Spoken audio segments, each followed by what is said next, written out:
Good evening, everyone.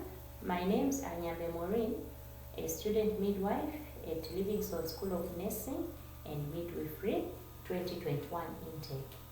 This evening, I stand here to give a presentation, and my presentation is on the female pelvis. I will start by giving the definition of what a pelvis is. A pelvis is a bony canal through which a fetus must pass through during labor or at birth. This pelvis, it is divided in two parts. And these parts are the false pelvis and the true pelvis. The true pelvis lies below the brim, while the false pelvis lies above the brim. With me here, I've got some diagram that I will use during my presentation. I'll talk about the diameters of the pelvis and the landmarks of the pelvis. And to start with, I'll make mention of the landmarks of the brim. The landmarks are very important for a midwife to know, because they help to assess the progress of labor.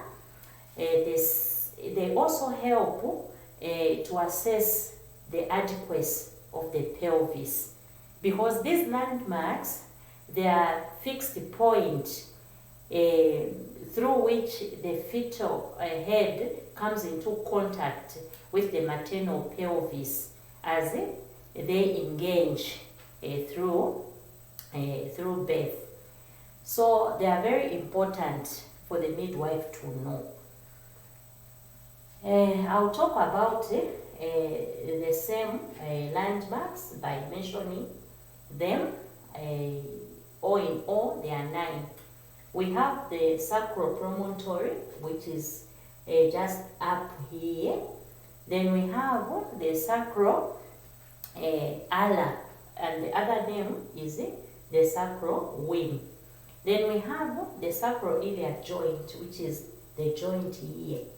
Then we have the iliopectineal joint, which is here, this iliopectineal joint.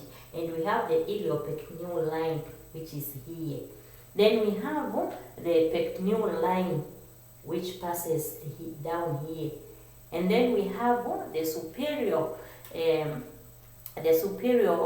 ramus of the iliac bone. And then we have the upper border of the pubic bone here. Then we have the upper lower border of the symphysis pubis, which lies down here on the symphysis pubis. So those are the landmarks of the brim. I will come to talk about the diameters of the brim. And with the diameters of the brim, I want to make mention of it that we have the true conjugate, we have the obstetrical conjugate, and we have the diagonal conjugate. So from anterior, the anterior posterior diameter measures around 11 centimeters. Then the transverse measures 13 centimeters, which is the widest diameter on the pelvic brim. And then the right and the left oblique diameters, they measure 12 centimeters. So that is about the pelvic brim. I'll come down to the pelvic cavity. The pelvic cavity, this is where the rotation of the fetal head mostly take place. On the pelvic cavity, on the posterior part of it, it measures 12 centimeters. And on the anterior part of it, it measures 4 centimeters. That is the diameters of the pelvic cavity. I'll come down to talk about the pelvic outlet. The pelvic outlet, it has 2 parts in it, which is the obstetric part of it and the anatomical part of it.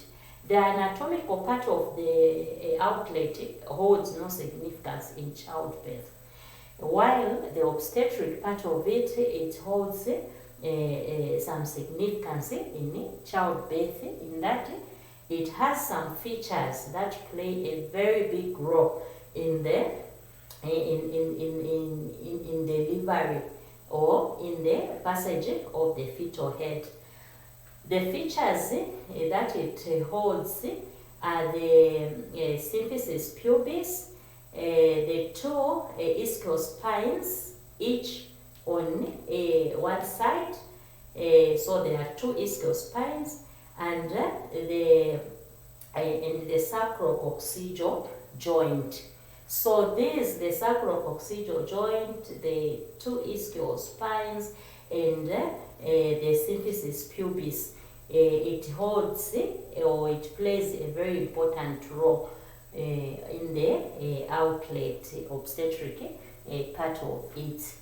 So all in all, this is about the pelvic outlet.